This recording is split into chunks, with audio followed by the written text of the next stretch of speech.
we will start with our last day of the symposium on advancing education in Muslim societies.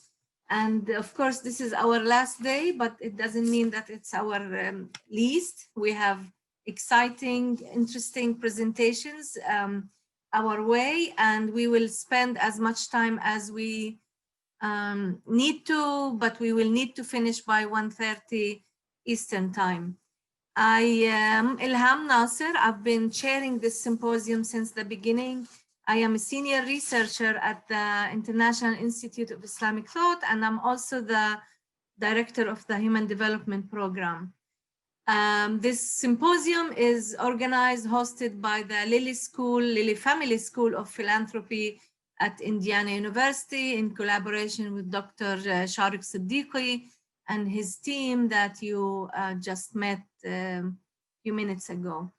I'm not going to go over again that this is the fourth annual, conference and symposium and all the introduction. And I don't need to remind people, but maybe just quickly remind people to stay muted and their videos off until we have the Q&A. And at the Q&A, the presenters, we will be asking them to unmute themselves and be ready to engage in a conversation. I would like to also ask people to chat their questions, and we will put them together, add them together, and address them after we play all the pre-recorded presentations. Today we have three presenters, and they're with us here, but their presentations will be played first, and then we'll open it for questions and answers. We will start with Dr. Shaza Khan, who will speak about COVID-19 and Islamic schools in the United States, challenges, successes, and opportunities. In early March 2020, the Islamic Schools League of America's email listserv called the IECN, or the Islamic Educators Communication Network, which is comprised of nearly 1,000 educators from across the US, Canada, and also includes some individuals from UAE, Australia, and other countries, began to discuss the possibility of COVID-19 disrupting their educational activities, contingency plans, how to report sicknesses, crisis management plans, communication with parents and staff training and preparation for remote learning were all topics that were brought up by the community of Islamic school educators. As COVID-19 continued to wreak its havoc across the world and increasingly in the United States, the email listserv was a fertile ground for community support and guidance.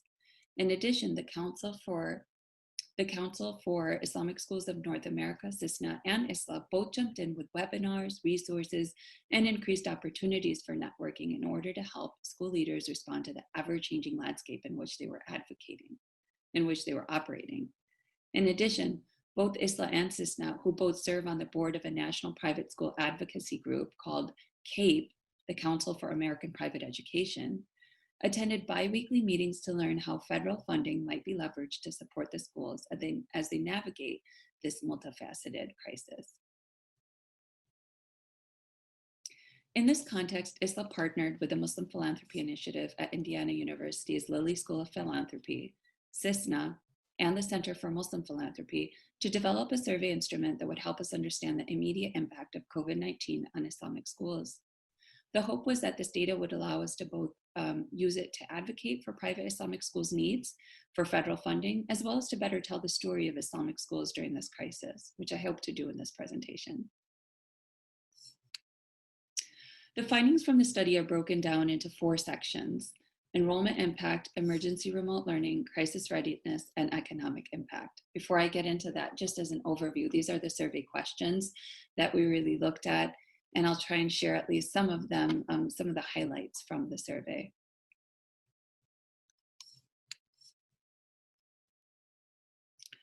The respondents we obtained 248 responses from those who were primarily principals and board chairs. One had to be in an administrative role to take the survey. Those who were not were removed from the data set. And the respondents reflected the average Islamic school really by and large. They represented schools that had 100 to 200 students and were primarily elementary schools, but also middle schools and high schools, very representative of the data set that we have in the Islamic School Registry, owned and operated by ISLA.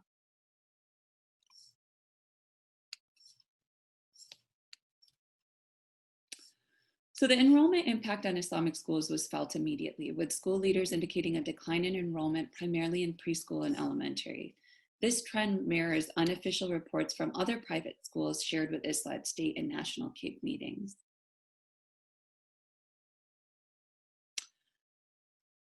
The forced closure of schools around the world led to what has now been termed as emergency remote learning. In our data set, we found that 31% of respondents indicated that live instruction was being provided by their school, while 26% were offering education through asynchronous modes. An almost equal number of respondents indicated that they were using project-based learning that would require parent involvement or could be done at home independently. Impressively, most respondents indicated that their Islamic schools launched their remote learning within 1 week of closing their physical doors. A full 45% reported this. Another 30% of respondents indicated that their schools launched within 2 weeks. Crisis readiness was gauged by assessing which tools schools already had in place before COVID-19 struck. Respondents indicated that their teachers were well trained, that they had technical expertise within their school staff, and that students mostly had prior access to personal devices. Responses to the negative impacts of COVID-19 indicated a particular concern for the social emotional well-being of staff at an N of 90 and students an N of 78. Also, financial concerns were at the top of their list too. Finally, completing the curriculum was another negative impact, with respondents concerned that the academic year would close without being able to teach all of that grade level material. The positive impacts of COVID-19 were an enhanced use of technology among staff and increased parental involvement. Furthermore, and importantly, a sense of community was also a strong positive impact. The economic impacts were gauged through several different questions due to the nature of the study. We found, somewhat as a surprise, that almost 50% of the response, actually more than 50% of the respondents, were representing schools with an endowment, much higher than what we had expected. As expected, the majority of respondents, 56%, indicated a total decrease in charitable donations since COVID-19 had been officially declared by the WHO, of which 29% indicated a significant decrease. Because volunteers are an important asset to nonprofit institutions, we also asked about the impact on volunteer hours. 61% reported a decrease. We also wanted to understand how federal funding would be leveraged or not leveraged by Islamic schools in the United States. Previously, Khan and Siddiqui had reported that Islamic schools have historically shied away from federal funds. We wondered if the response of Islamic schools would be different amidst this crisis.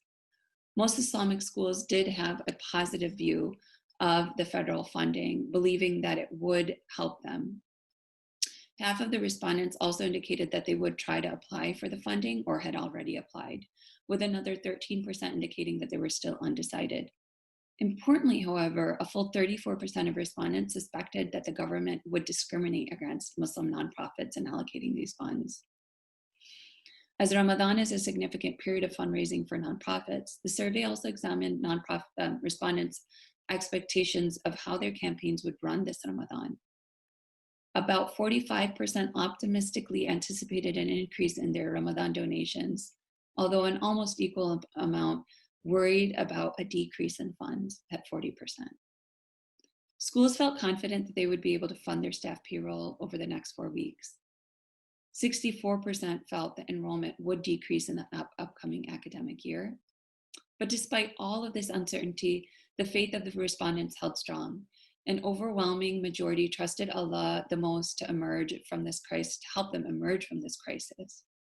Significantly, just as many individuals felt that the federal government would provide important help during COVID-19. So what does all of this data tell us about Islamic schools in the United States? To summarize the good, it shows that Islamic schools demonstrated resilience. They were able to reopen their schools within 2 weeks of closing their physical doors. And not only did they reopen, many had laptops and devices already available for their students. Many provided live instruction, providing the closest resemblance to in-person learning available. Many also used a combination of instructional efforts, including asynchronous learning opportunities and project-based learning. In sum, overall, they were generally relatively well prepared for the crisis in terms of staff training, technical expertise, and digital connectivity. The crisis did reveal, however, that Islamic schools were unsure of their future. The respondents projected that their enrollment would decline in 2021 and that the government would discriminate in funding their schools. They also worried about the social and emotional well-being of students and staff. In sum, COVID-19 really reveals that Islamic schools in 2020 are a well-developed, maturing nonprofit institution, responsive to unforeseen circumstances, well-connected to each other, and resources that allow for such resilience in the face of crisis. However, COVID-19 also accentuated the need for Islamic schools to have more diverse and robust funding streams, as the economic impact has resulted in declining enrollment and unreliable donor contributions. Schools may need to engage more in advocacy for public funding, a responsibility that has not always been embraced by Islamic school supporters. This may inadvertently solve, however, another longstanding challenge to Islamic schools, that of financial barriers to access that disproportionately affect African American, refugee, and other economically disadvantaged communities. As economic hardships are also forcing Islamic schools to differentiate themselves from publics and charters, this might actually not be a bad thing. Other opportunities for Islamic schools relate to differentiating themselves from the public and charters. As parents are going to be facing more and more difficult economic decisions in which private Islamic schools, are really a strong consideration because of the tuition money that parents have to invest into it, schools will have to show their worth and their value. They'll have to stress the small class sizes, the intimate family-like setting that Islamic schools have from the get-go always established, the Muslim identity cultivation that they've always sought to really develop in their students. But in addition to that, they have an opportunity to distinguish themselves based on both the pedagogy, curriculum, as well as just the general ethos of Islamic schools.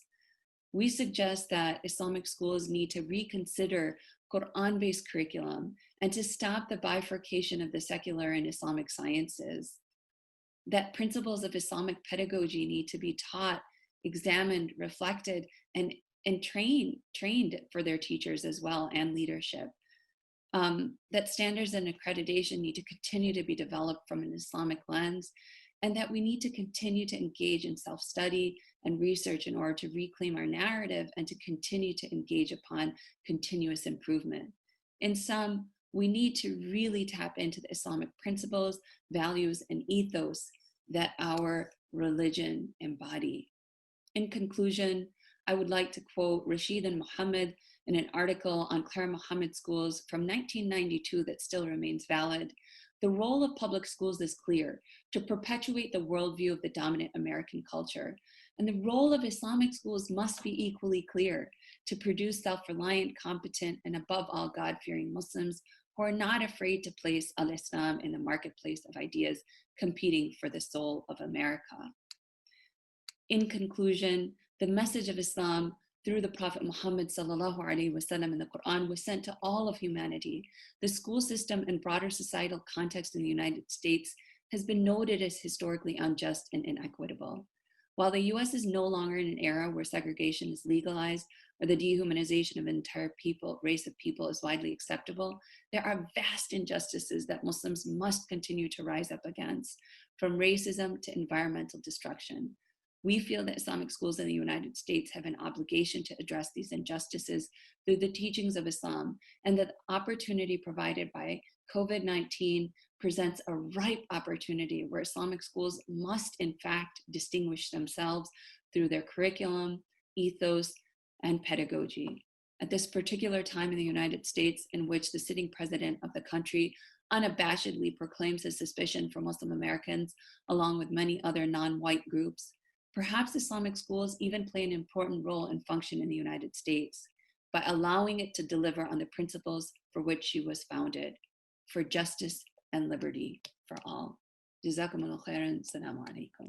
Thank you so much, Shaza, for your insights on this topic. For those who just joined us, welcome to the last day of our symposium on advancing education in Muslim societies, a collaboration between Lilly Family School of Philanthropy at Indiana University and the International Institute of Islamic Thought. We will move on to the second presentation with Dr. Susan Douglas on holistic education must finally overcome subject area barriers. Please chat your questions as we go through the pre-recorded presentations, and we will address them, the presenters will address them at the end of the presentations and during the Q&A session. Thank you. Good day. Bismillah ar-Rahman ar-Rahim. I'm Dr. Susan Douglas, and I want to thank the organizers of the Advancing Education in Muslim Societies education track of the Conference Symposium on Muslim Philanthropy and Civil Society. The subject of my talk today is that holistic education, I'm making the argument, must finally overcome subject area barriers. We've had decades of education reform movements that have focused on academic standards, closing the gap between state-of-the-art research and school curriculum, representing diverse human societies, and religious literacy, among many others. Despite these efforts, however, curriculum is still weighed down by outdated subject area categories that are reinforced through grading, testing, and teacher training. Holistic education, I argue, cannot advance without overcoming these constraints. Little research has been done on how to weave holistic goals into the existing curriculum because models for education reform are additive, saddling reformers with ever more mandates. This talk will examine the possibilities for rethinking school subjects toward an integrative model that can accommodate the broad goals of holistic education and the needs of society for well-rounded creative thinkers and agents of productive change. I want to begin with a story. These pictures represent a model village that is a sort of museum in Ireland that illustrates for us the beginnings of mass education in such an area. On the wall in the corner of the illustration on the left is a sign that really intrigued me. On the one side, it says religious instruction, and it says this side is to be displayed during religious instruction. The other side of the sign says secular instruction, and this side was to be flipped over to be displayed during secular instruction. This seems to me so emblematic of the problem that mass education posed in trying to maintain some semblance of religious education and yet receive entry into the government-funded aspects of mass education, which used often religious institutions, educational structures as a base. Unfortunately, I think we have not overcome this division. And not only that, but in secular instruction, we have yet more divisions that have been imposed within that category. So first, division of Muslim education. What would it do? We probably have very broad agreement that education of Muslims would prepare students for a life of engagement and service to society based on service to the Creator. It would internalize Islamic values and cultivate the desire to learn. It would recognize knowledge as a whole. It would integrate Islamic knowledge with nationally recognized academics and scholarship. That's just simply realistic. But it would also foster independent advancement and integrated thinking. In short, education is a seamless process that must intertwine sacred and secular rather than separate them. We have an excellent vision in the words of Vincent Cornell, which is that participatory learning can be unified around the Quranic model. Of course, we know that teaching and learning, acquisition of knowledge, and the ability to reason is at the forefront of Islamic societal and personal mandates. Vincent Cornell puts forth an Islamic model of pedagogy that can resolve the barrier between secular and sacred curriculum and resolve the subject area divisions, especially between science and religion. Quote, Islamic education is participatory learning based in interleaved reading of the scripture and the created lived world. It teaches humans about the nature of divine reality. The world is a book to be studied and learned by the person of knowledge. Both the scripture and the world are two registers of divine discourse, the texts of the Arabic Quran and the natural world. Let us keep this in mind as we look into um, the sort of vision, but also the realities of Muslim education as it's practiced today. So, what is holding Muslim education back from realizing such a model? First of all, Muslim schools have long planned, like the Irish school, as if they have a double curriculum, secular and Islamic. I have to ask, do students have double brains? Do they have a division down the middle of their brain that would correspond to these compartments? Schools, unfortunately, are mired, both public and private schools, religious and otherwise, are mired in the educational mandates of states. Most teach subject out of a textbook or list of standards one by one. This curriculum model goes back to the beginnings of mass education in the West and the colonized world alike. Religious education must be fully integrated into and aware of the goals of holistic education and all subjects. It can't be taught by teachers who are not aware of the overall goals of the curriculum and how those fit into an overall worldview. It can't be just sort of how-to instruction on how to practice your religion. Reading and writing in schools should not be an isolated subject either, but find a niche all over the curriculum, such as reading and writing in the content area, including the skills of research, speaking, and listening. Science and history should also not come up short in Muslim schools. In order to make room for the subjects of Quran memorization, Arabic language, and religious studies as three separate disciplines, in many cases, in most cases, probably science and social studies get shortchanged down to 2 to 3 periods in Muslim schools. I will also concede, however, that many elementary schools in the public sphere also do a very poor job or even neglect completely the teaching of social sciences, history, and science itself. So what's responsible for this problem? We have had a period of what we call outcome-based learning that has placed a stamp on what we do today, which has resulted in the identification, writing, and revision in several rounds of standards, academic standards of one kind or another, mandated by the federal governments, mandated by ministries, and or mandated by states according to their own lights. Standards, however, can reinforce or dissolve subject barriers. In other words, they can be used in two ways. One of the original sets of impetus behind the standards movement was what I call the glass half empty camp.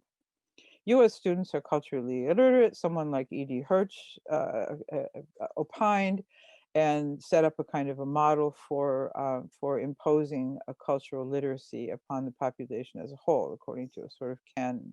Teachers and schools, according to the half-empty camp, are incompetent and need to be held accountable, even reluctantly. There were also, along these lines, by many in this camp, plans to undermine public education in favor of vouchers. School choice was a siren song for parents of failing schools, especially urban schools, which were already starved for funds by poor tax bases and poor allocation of education funding by property tax and so on. Choice would siphon off yet more funds. There was an underlying effort by many to subsidize private schools, and in some parts of the United States, this included tones of resegregation and federal government support for religious schools on a sort of stealth basis. On the other hand, you had the glass half full camp. K-12 curriculum has clearly lagged behind the state of knowledge in the disciplines, and students would only encounter up-to-date knowledge when they embark upon college majors, leaving students' general education suffering from outdated curriculum. This curriculum, on the other hand, is mired in century-old disciplinary models. In the United States, the Goals 2000 legislation funded university centers that researched reforms based on gaps in knowledge of upcoming students to college. The idea here was how to assemble needed knowledge for meaning and to integrate that knowledge for greater meaning. What does a student need to know who comes out of a K-12 education and enters either college or the workforce? And how can we reassemble that knowledge, distribute it across the to K-12 grade levels for greater meaning. And hopefully we can use this as a platform for integration because it's all been laid out for us with the efforts of many. So returning to visions of Islamic education, of course, lifelong pursuit of education is a characteristic ideal of Islamic piety based on the concept of fitra, meaning to be naturally born in the state of closeness to God. Education seeks to realize the individual's state of fitra as a fully developed human being. Nurturing religious belief in individuals is a central goal of Islamic education, but its scope is not limited to formal learning. To be a fully functioning, educated human being requires knowledge of the world. Unfortunately, as in the Irish school, we lean on European Enlightenment understanding to refer to secular disciplines, divided further and damagingly between the humanities and the sciences. Islamic education, on the other hand, aims to develop integrated personalities grounded in Islamic virtue in the Muslim community or Ummah. So, an Islamic educational framework for Muslims would realize the overall holistic goals of raising children in an Islamic manner to foster their development. It would not be a bifurcated goal that adds Islamic studies onto a curriculum for worldly success. An Islamic education would produce a person open to the world, neither with a diffused, inconsistent view of Islam's place in their lives, nor with a fortress-like foreclosed view of Islam that tends toward rigidity that is dangerously brittle. And here I'm leaning on the research of Abdullah Shaheen, published in the UK, called New Directions in Islamic Education. Such an education would foster curiosity, creativity, and an informed, rounded view based on exploration of the inner and outer worlds. So what are the steps to integrating curriculum? Core subjects are related systematically to one another whenever possible and wherever possible. Schools can base curriculum planning on source documents like standards, national standards, and the core subjects, whatever source they come from in a given country, using the best international models, used creatively in concert with one another. It's also important to remember that at any given time, no matter what mandates there are for keeping a school open according to regulations, we can always exceed standards. Standards should be a floor, not a ceiling. Standards can guide an integrated curriculum, touching the necessary bases each year and over the whole program. Skills development is another link among and across subjects. We have identified the skills along with looking at the knowledge standards for each subject area, and we have discovered that quite logically they are very similar. They do move across the curriculum. Research, listening, speaking, reading, and writing, and developing analytical skills of various kinds. So we can use this as an argument for integration, but we can also use it as a tool for integrating and not teaching things in isolation. Islamic knowledge and values, on the other hand, must be infused into learning as a systematic part of lesson planning and research. What is the angle in terms of the moral and ethical and sort of a holistic way of looking at an Islamic perspective on any aspect of learning? Such integration does not happen overnight or all at once. It begins with planning, collaboration, follow-up, and recording integrated learning experiences for replication and revision. It is a huge process that we have not researched sufficiently at all, if even anything has begun in this way. This is just a sort of visual representation of holistic curriculum as areas of overlap among the subject areas and Islamic education. It's something that to be striven for. It is a vision out there in the future. And again, we need to research it much more to get there and to support schools in doing so. So what are the obstacles to integrating curriculum? First of all, standards were and are created in disciplinary isolation. They are revised in similar isolation. Textbooks are created in disciplinary isolation in the countries and in the companies that produce them for commercial sale and in the ministries that produce them for mandates to schools in various countries. Curriculum supervisors in the schools usually work in disciplinary isolation. And teachers are disempowered by standards and testing mandates on themselves and for their students. Administrators, finally, are not trained and nor practiced in giving teachers time to integrate within their self-contained classes, nor with their colleagues. It's rare, it does happen, but it's mostly unusual, and administrators are mostly caught up in the day-to-day and the year-to-year kind of getting through things rather than having a vision to support their teachers in integrating the curriculum. So who does get integrated curriculum? The answer to that question is gifted and talented students and elite schools. Who deserves integrated curriculum? All students, not just the gifted and talented, but students who all can be raised with an understanding of how things are connected in the world. We suffer from contradictory education policies versus long-time trends in pedagogy. Policy moves toward shrinking options, state standards and testing mandates being hardened and become more strict, which results in de-skilling of teachers. And then most recently, the trend toward, and it's not recent actually, it's been going on for quite a long time, but STEM mandates that are easing out the humanities rather than trying to integrate the two and create some kind of fusion among them. This has further isolated. So students after middle school are divided between the STEM sheep and the humanities goats, and often they don't share each other's knowledge base after many years, going on continuing into college degrees and then into professional lives. On the other hand of this, or on the other side of this, is sound pedagogy that for decades, even centuries, has pointed toward progressive methods and integrated learning. This includes collaborative learning methods, thinking strategies. These are all not rocket science. Social, emotional, and spiritual learning has recently been added to this mix, and environmental education is a very interdisciplinary, recognized as a very interdisciplinary endeavor. So what else is keeping us from integrating curriculum? Discipline-based learning was popularized in the mid-19th century. The disciplines were locked into place by course and credit structures a century ago. Disciplines have epistemologies worth exploring, but the drawbacks have long outlasted the benefits. It dampens engagement, narrows learning, and damages teacher and student preparation. As much as 80 years ago, the National Council for Teachers of English encouraged correlation, casual attention to related subjects, fusion of two subjects, often called multidisciplinary learning, and integration, the unification of all subjects and experiences.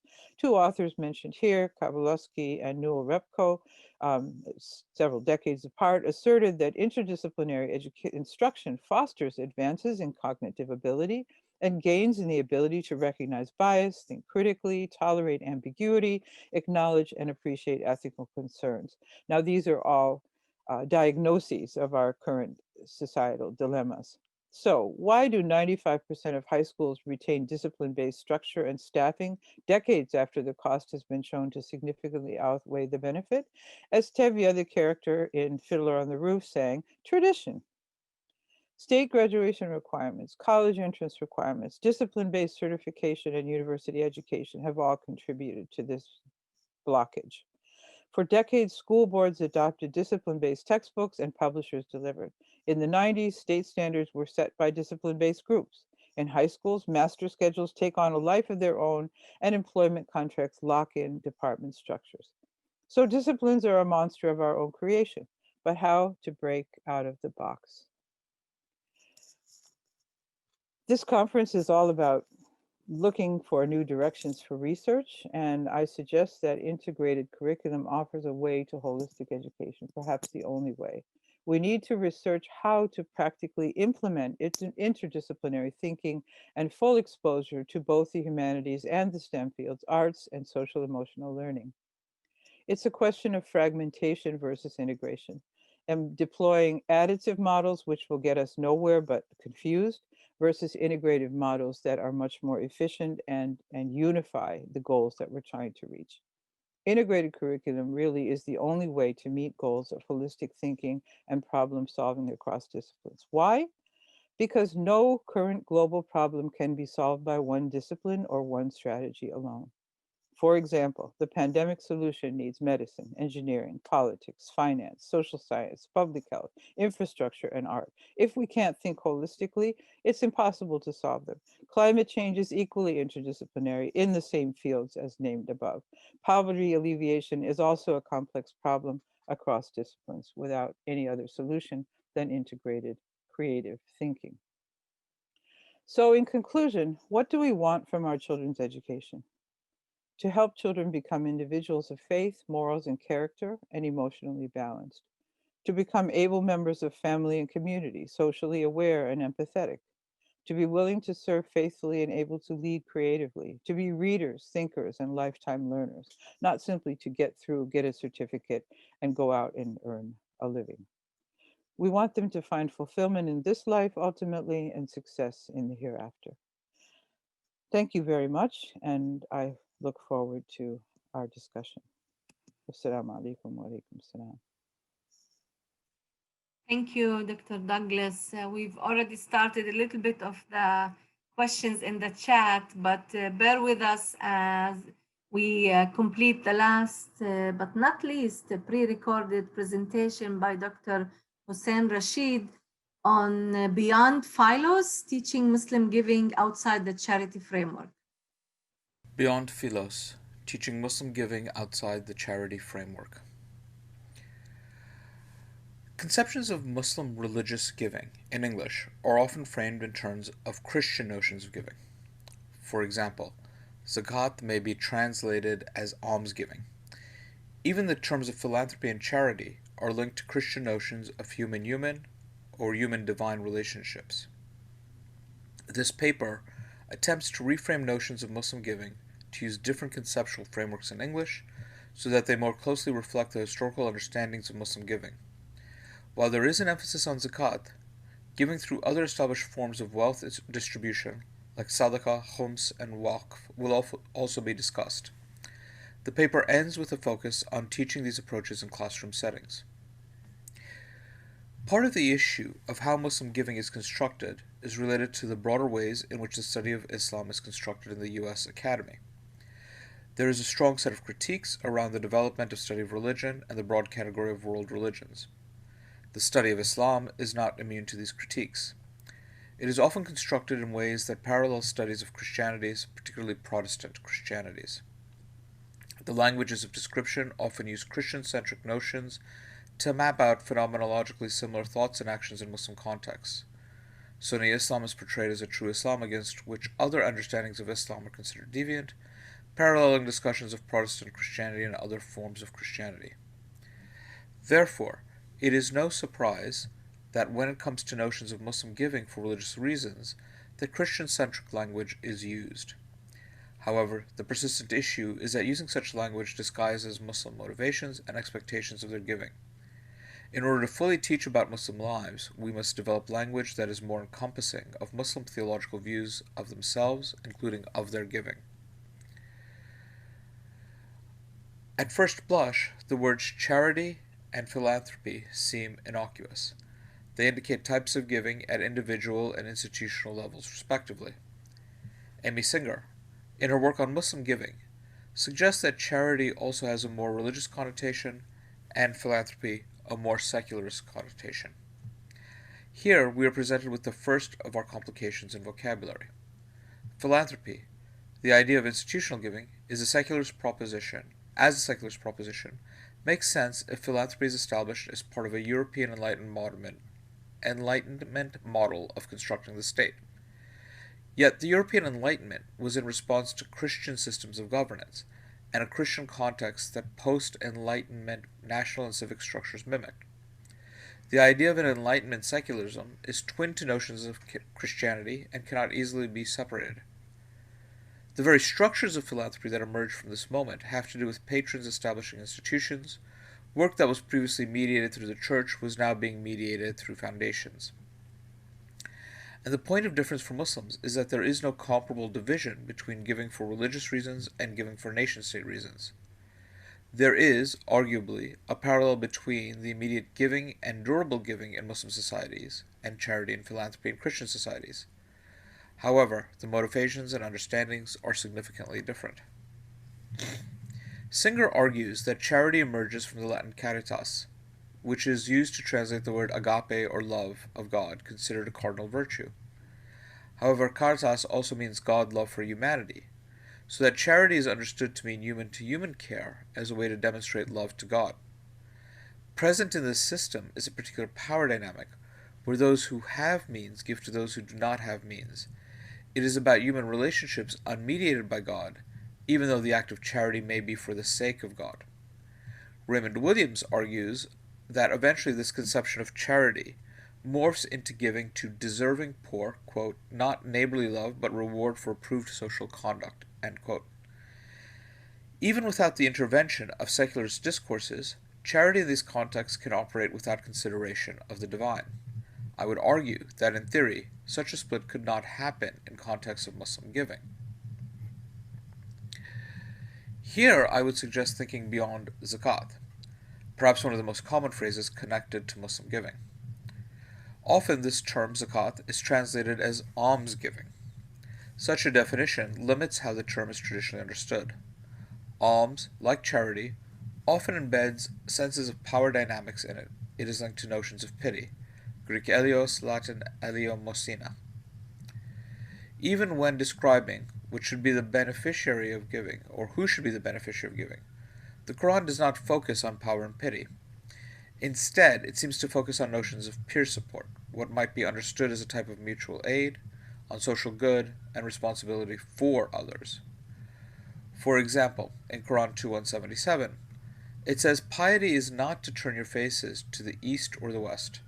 Rather, piety is personified by those who have faith in Allah and the Last Day, the angels, the Book, and the Prophets, and who give their wealth for the love of Him to relatives, orphans, the needy, the traveler, the beggar, and for the freeing of slaves, and maintain the prayer and give the zakat, and those who fulfill their covenants when they pledge themselves, and those who are patient in stress and distress and in the heat of battle. They are the ones who are true to their covenant, and it is they who are the God-wary." This verse does not make a distinction between the orphan, who presumably has no means, and the traveler, who presumably has some means. The point is not the absolute need of the individual, but that individuals will be needy at some point, and the task of giving is to systematically alleviate that need. Zakat, then, is more than alms would suggest. It is traditionally linked to notions of purification and growth. The purification comes from the idea that at least some of the production of wealth is tainted by impropriety, so that it must be given back to the community in restitution, if not reparation. The growth aspect emerges from the reliance of God, and the idea that all that sustains believers comes from the divine. That beneficence can be grown by contributing back to a common good and sharing in a common responsibility.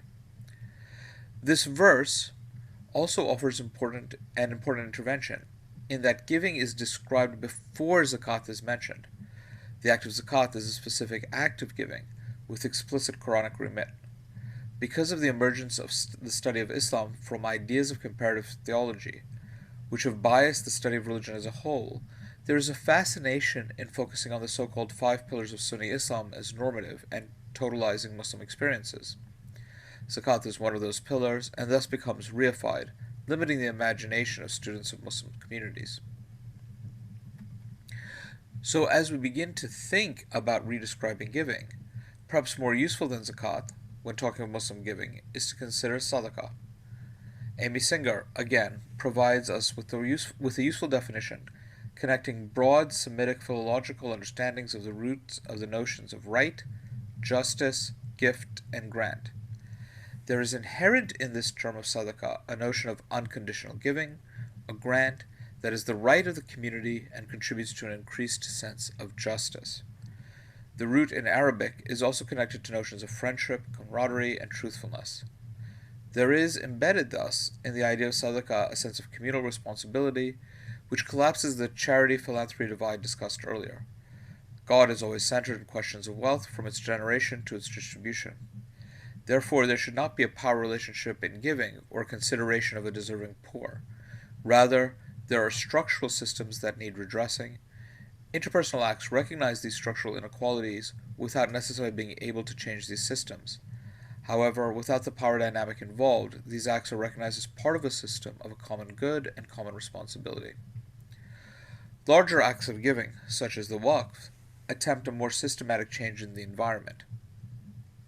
As Khalil Abdul Rashid suggests, the Waqf, or institutional grant, helps establish a commons, whether for education, water, food, healthcare, or for any of the classes of people described in verse 2:177, amongst numerous other possible grants. The Waqf creates a durable change in the structures of society, including the limiting amount of resources that can be amassed by any one individual. Arguably, this results in the ultimate end goal of Muslim giving, to limit the acquisitive nature of humanity through their nafs, to center the divine in all relationships, to create systems of greater equity for members of the community. How this plays out in the classroom is of particular import. Having students attempt to achieve this type of clarity around Muslim notions of giving is a large task, particularly in an introductory level class. However, my own experience at a variety of different institutions has been positive when beginning with verse 2:177. By asking students to analyze the verse in English interpretation, simply asking the difference between the beggar and the needy generates conversations around persistent needs and transitory needs. This conversation, in turn, opens the door to ideas of systemic inequalities, which is the point I can discuss the framing and limits of zakat. Beyond this conversation, which usually happens early in a semester when introducing the complexities of interpreting the Quran, I find narratives help students understand what giving means to Muslims in practice. In terms of both approachability and sophistication of layered analysis, I find the work of Danielle Woodman-Abraham extremely productive in my class. For several years, I have used her chapter in the Practice of Islam in America, You Can't Be Human Alone, Philanthropy and Social Giving in Muslim Communities. Many students can relate to the social context which she describes, and the hooks for discussing what Muslim giving means to Muslims themselves. She clearly articulates notions of interdependency and social connection. More recently, I have started integrating her article Zakat as Practical Theodicy, Precarity, and the Critique of Gender in Muslim India. This piece speaks directly to questions of how Muslim giving attempts to do good in a theological sense, while focused particularly on zakat. Much of her analysis, such as, quote, these multiple effects of zakat work together simultaneously to make zakat the nexus between piety and sociality. Zakat thus subsumes social inequality into a relationship that has a sacred function in spreading divine bounty, end quote, are similar to how I would propose we should broadly think of the function of Muslim giving. The understanding of Muslim giving is the greatest challenge of teaching the subject matter.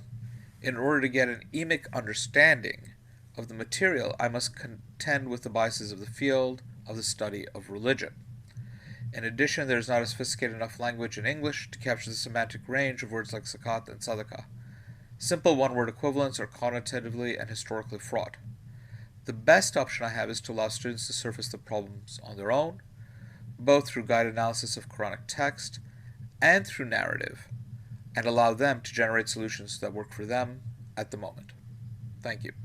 Thank you so much, Dr. Rashid. And with us today, the three presenters, if you don't mind unmuting yourselves and showing your cameras, if you prefer to do that. I think that, from the three presentations, we can so much information. We can take that conversation in so many different directions. But maybe I will derive my question from the chat that's going on. And I think Dr. Rashid and Dr. Khan, you've contributed to that. The whole idea of what makes a school Islamic, someone asked. And Shaza, I know you wanted to talk a little bit to give perspective on the history of Islamic schools in the US. So maybe the big question is, what will Islamic school accomplish? What are the goals of Islamic education, Islamic schooling?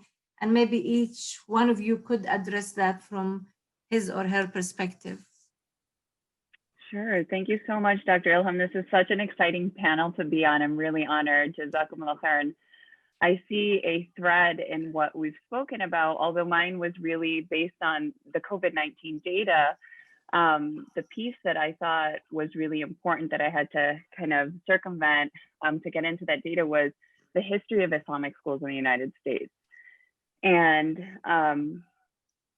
the thread that I see amongst the three presentations is that we've really followed a model based on what I would say is a post-colonial rationalist model based off of the public schools in the United States, using the terminology from Christian theology to superimpose into our own educational system. Interestingly, the history of Islamic schools in the United States, I would say really starts with what later became known as the Claire Muhammad schools. And so those school systems were really focused on addressing inequities. And I think that we need to kind of go back to that base where we look at Islamic schools and Islamic education, yes, to also fulfill our divine purpose in serving God, but also integrating it into this social context of the inequities that we continue to see here in the United States today.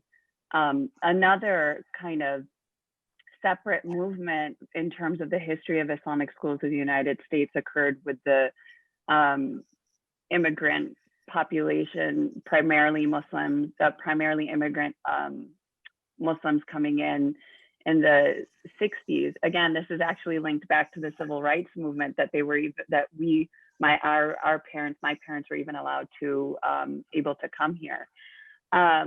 But that is rarely recognized. And so when that population came, as well as a number of new Muslims who were Americans, not of immediate immigrant descent, there was a different system and educational system. And some of the reasons historically, if we look at the research and if we talk to those founders of why those schools were being developed, there were a lot of different reasons, but some of it was just to protect their kids from what parents felt was a immoral society, but it wasn't based on a strong desire necessarily to also cultivate specific or to enact certain elements of Islamic theology, but it was kind of a more loose framework of an Islamic identity to preserve or to protect from what was perceived as a really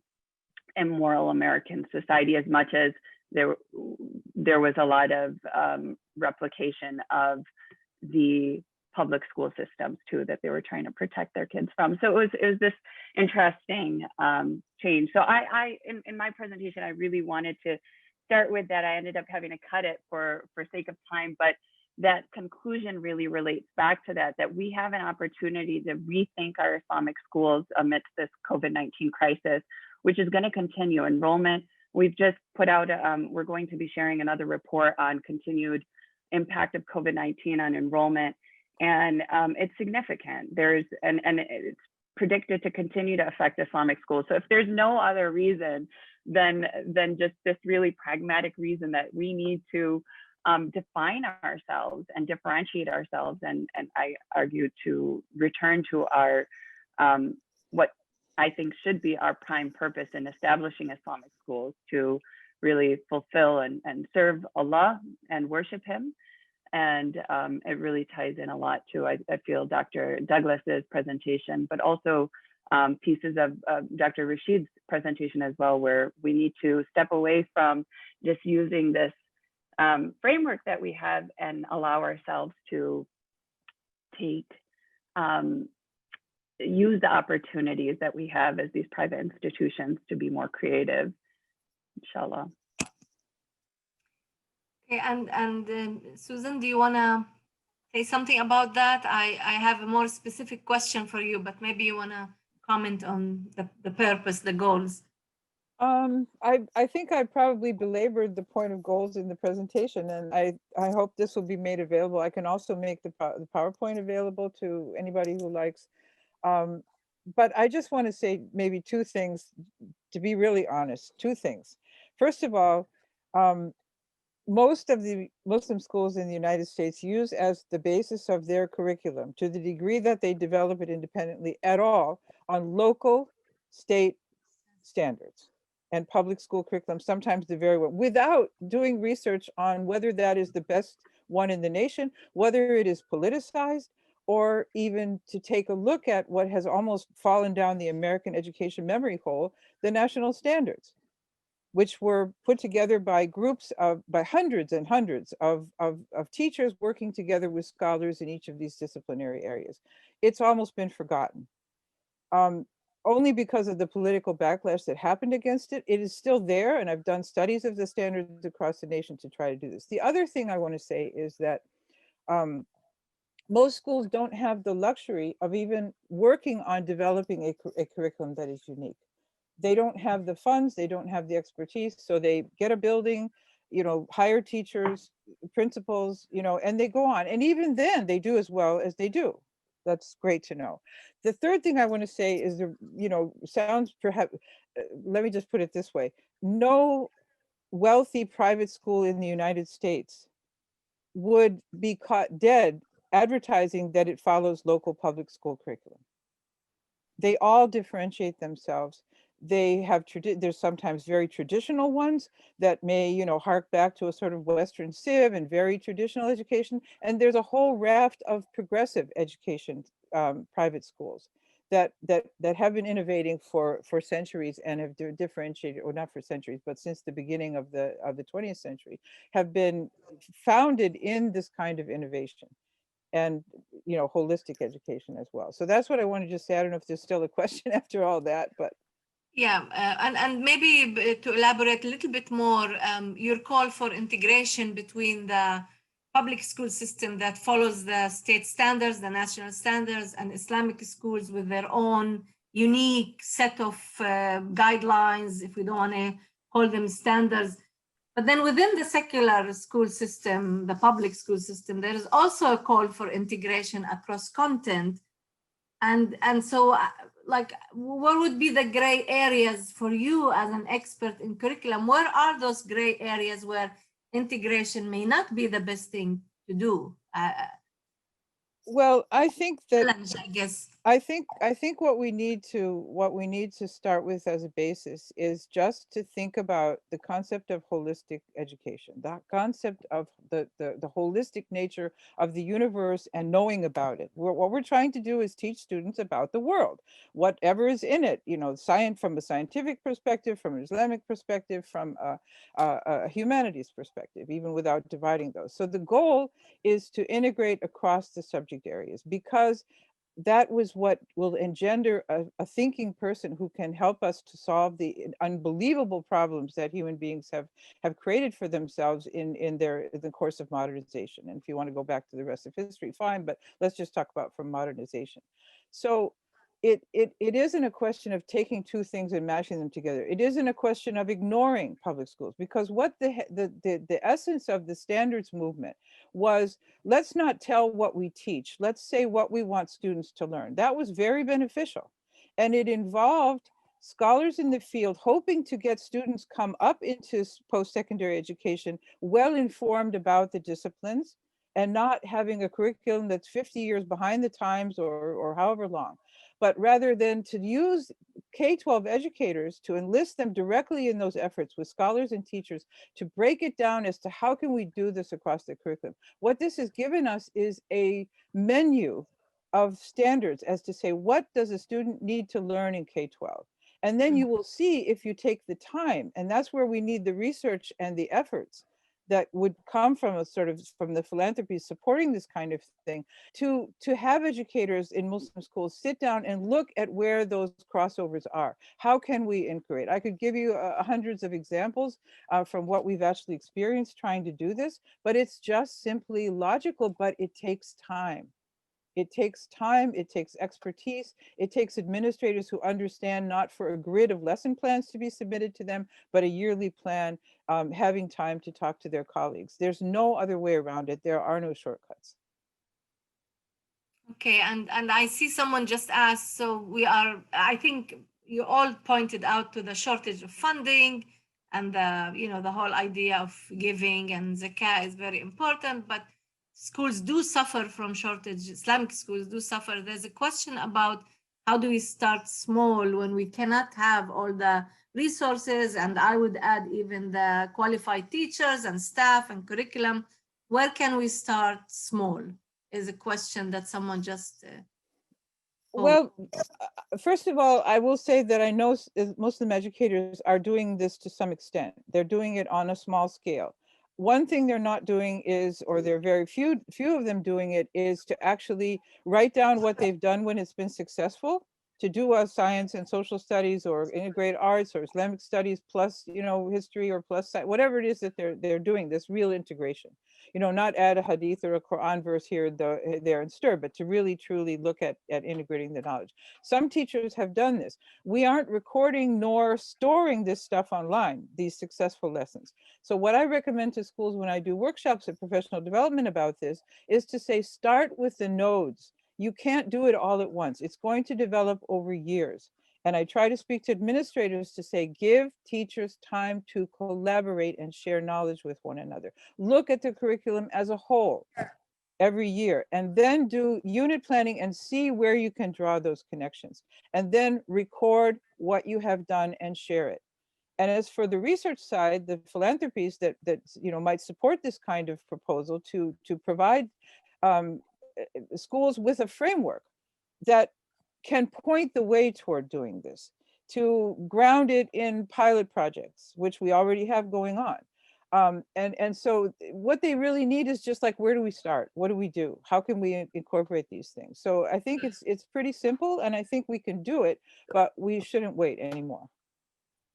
Right, and someone did mention problem-based teaching and learning as a way to integrate, and I think that's very definitely. It's been tried and documented as successful. Well, there's examples like Dawood Tawhidi's Tarbiyah project worked very, effectively, and the Crescent School in Michigan laid down quite a framework for doing that.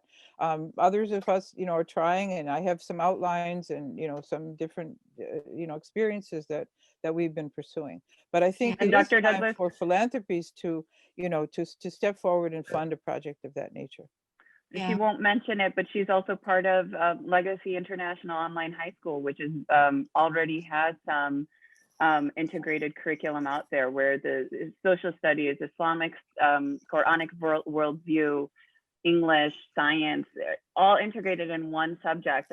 So it can be done. I also want to give nod to the Clar Muhammad schools under the leadership of Imam Muazzin Muhammad, who, based on my research, really pushed for the Quranic worldview to be the starting point, and is very famously quoted, Imam Muazzin Muhammad, as stating and giving their teachers and educators the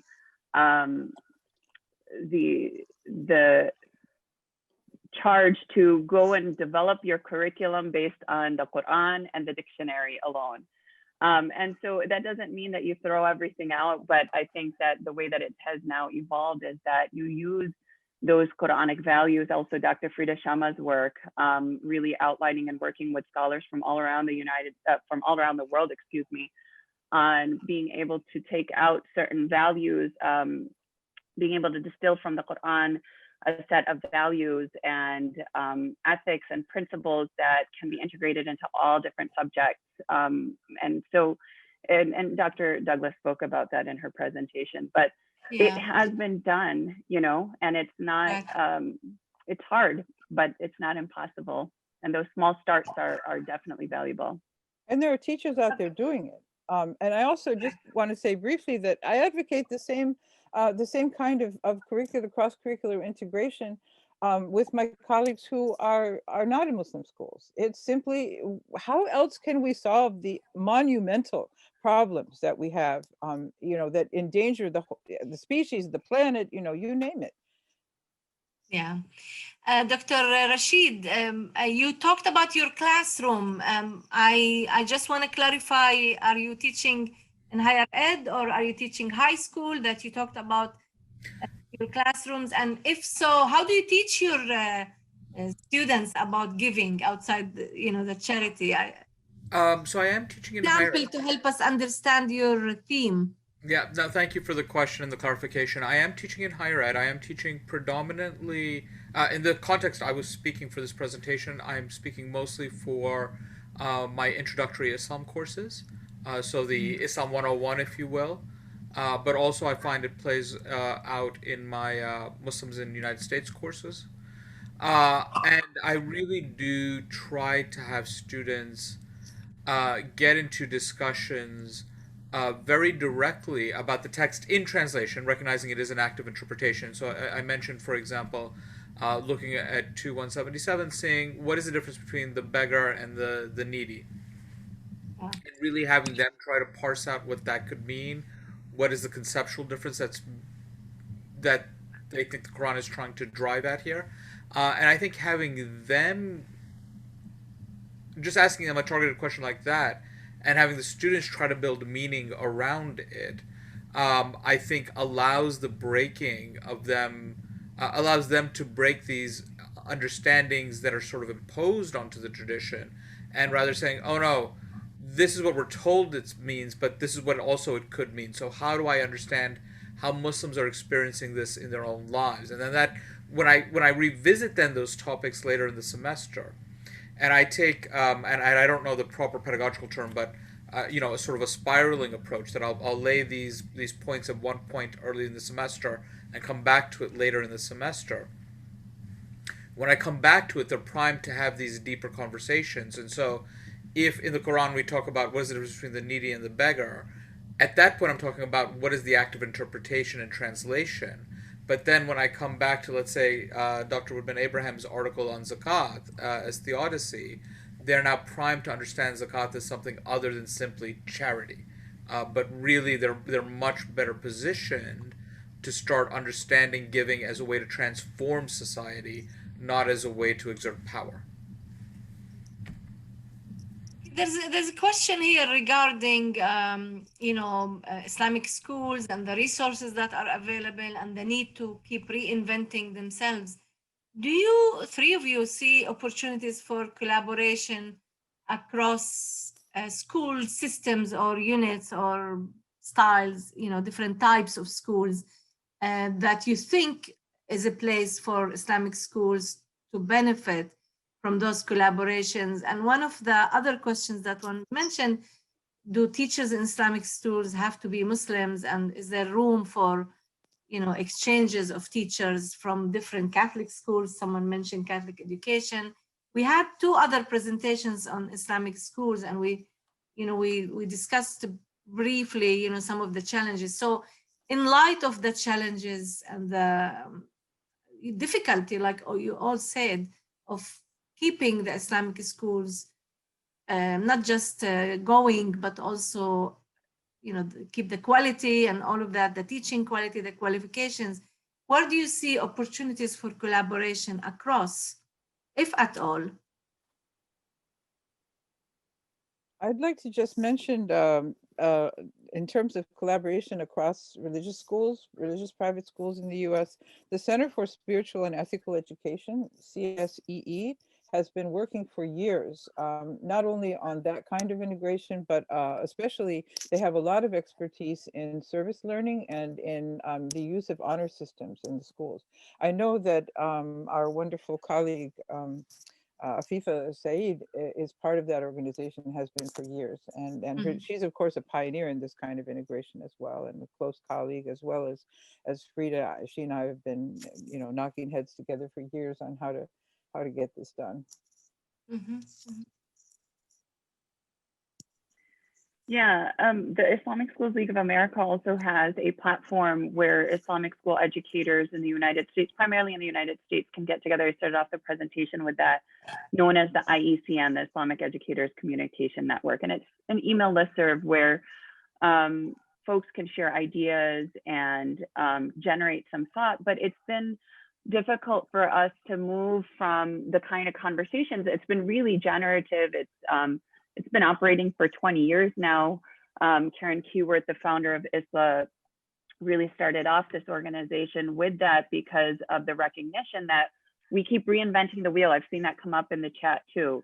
Also folks mentioning that we need curricular materials to be able to actually implement this. How are we going to develop this on our own? So I do want to say that ISLA that's one of our core missions, and we are moving to a platform that we hope will facilitate for even more meaningful discussion known as vPeer. And so we'll have our own ISLA network on vPeer, kind of like Slack, where you can connect with one another, find people's profiles, see what their area of expertise is, and then be able to ad hoc establish a working group, a V group as it's known, and establish regular meetings or ad hoc meetings. And so we hope that, you know, we can at least start to provide that and continue to modify the platform on which these collaborations can continue. But I also want to say that in my capacity leading the ISLA and with the support of the amazing board, Dr. Seema Imam has also been a long time proponent. She's the chairperson of ISLA of integrated curriculum. We are partnering with other organizations that have a lot of resources, like Yaqeen Institute. I just had a meeting with them yesterday, in fact, and we were talking about this very problem.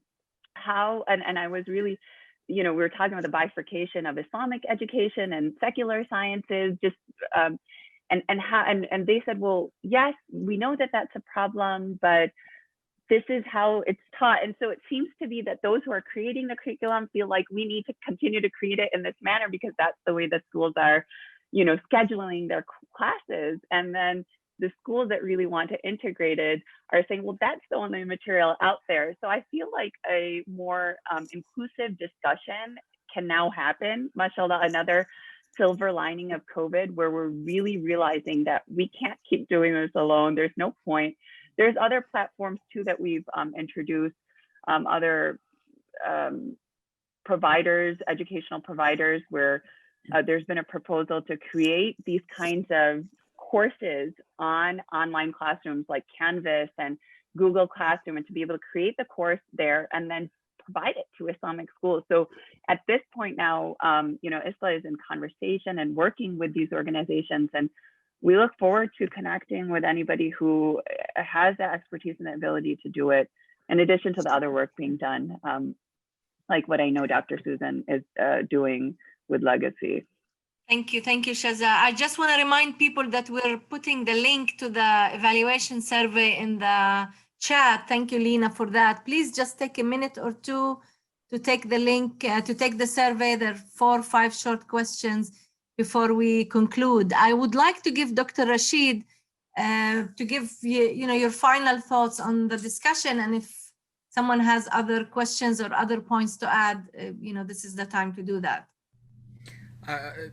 Thank you for that offer, and I am honored, but I would also feel ashamed to take away what is clearly an interest in the work of Doctors Douglas and Khan. So perhaps I could ask a question to the both of them. Just based on what I'm hearing you, and as somebody who has very little awareness of secondary education within the United States, as you're talking about standards, is looking at perhaps an IB curriculum a way to bypass some of the standard setting at the state level? And what I understand of the IB curriculum is that it is a much more holistic approach with a great deal more flexibility and a great deal more focus on problem solving. So is perhaps the idea that sitting in the state system and the state standards, Dr. Douglas, you mentioned national standards, but does the IB system allow even greater flexibility and perhaps a more holistic approach that would bring in some of the things that both of you have been talking about for the benefit of Islamic schooling in the U.S.? Could I take a quick shot at that? I will not claim to be an expert on the International Baccalaureate program, but I will say that it is based in the traditional, originally based in the traditional British system of education, which has exams as its outgoing point. It has, in the past couple of decades, liberalized and become more progressive and more holistic, but it's also very expensive and probably beyond the reach in terms of the training and the just cost of entry for many Muslim schools. A lot of overseas schools are doing that because, it's a college, entry thing. But I think we need to forge on our own.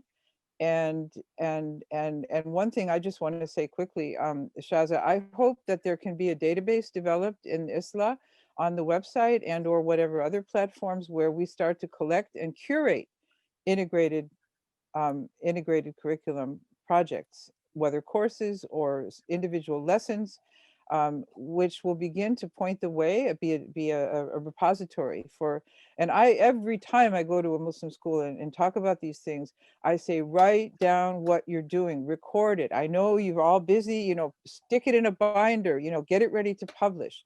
And we have models, even very simple word processing models that we can use to share lessons. And I would love to sort of maybe put something like that together. But there are great teachers out there doing this all across the country, but we're not hearing each other. We're not sharing it. Yeah, I think that's a very important point, Susan. I think that a lot of the teachers are doing, you know, what we're talking about, but no documentation. One of the things we did at IIIT is a small pilot program with teachers in Northern Virginia, where we engage them in self-study, and so action research, learning about, you know, how to document what you're doing as a teacher. And we followed that for the whole year, and it was amazing what teachers were able to do and document themselves through the self-study and the action research. They learned the method, but they also were, you know, amazing implementing it. I think we can have lots of conversations around that. I do hope that, you know, through this symposium and then through the published papers, the conversation will continue. People will contribute their knowledge from the experiences, from the wisdom that we saw throughout the symposium from Wednesday through today. And I hope that would really play, you know, an important role in advancing education, whether it's in Muslim societies or Muslim community in the US. If nobody has other points to add, I would like to conclude and say thank you all for being with us. Thank you to the presenters. Thank you to Indiana University team, and thank you to IIIT's team for making this possible. I personally learned a lot. I enjoyed it, and I hope we can continue the dialogue with everyone around the table. Maybe, hopefully, inshallah, in person, not necessarily on Zoom. Inshallah. I'd like to just give one little bit of an example. When Shahzad Khan and I last met, we were in California at the regional CISNA conference. And one of the presenters there was a course at, I'm not sure which school it was, I've forgotten, but a colleague of mine I've known for years, who presented a course that is part of their school accreditation on civics combined with Islamic studies. Unreal, fantastic, with service learning and all those sorts of things. So those sorts of things are out there. We're developing a course right now, civics, economics, and Islamic ethics for middle school, and hopefully also to develop it for high school. So any help that is out there to provide the impetus to do this, you know, it's just a kind of example of what can be done. Absolutely. Thank you so much for all of your moderation. I appreciate your contributions, and thank you to our audience and team. Have a good day and a lovely beginning of the next week, of this coming week. Thank you all so much. Thank you, Dr. Rashid and Dr. Douglas. Great to be on with you, Dr. Ilham. Assalamu alaikum. I see a lot of familiar faces. Good to see you, Brother Ibrahim. Salam alaikum. Bye-bye. Take care, Rosina. Assalamu alaikum.